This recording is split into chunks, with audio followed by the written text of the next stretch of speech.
आपण बघत आहात AKP न्यूज मराठी, आपला आवाज आपली ताकद।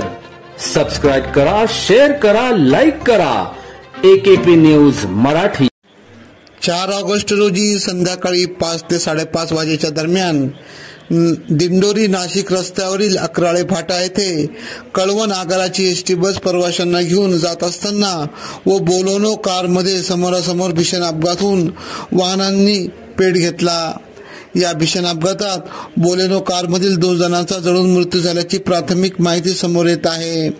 बोलेरो कारमधील एकूण 4 प्रवासी प्रवास करत असून त्यापैकी 2घांचा जळून मृत्यू झाला, तर 2घांना स्थानिकांच्या मदतीने नाशिक येथे उपचारासाठी हलविण्यात आले। तसेच एसटी बसमधील प्रवाशांना स्थानिकांच्या मदतीने व प्रत्यक्षदर्शी यांच्या मदतीने बसमधून तात्काळ खाली उतरून वाचविण्यात यश आले आहे। या दोघेही वाहनांनी अपघातानंतर पेट घेतला।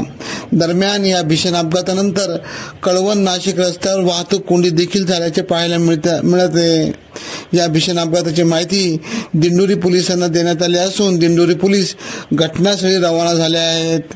तसेच अग्निशामक दलाला देखील पाचारण करण्यात आले। AKP न्यूज साठी ब्युरो चीफ अनवर खान पठाण, नाशिक।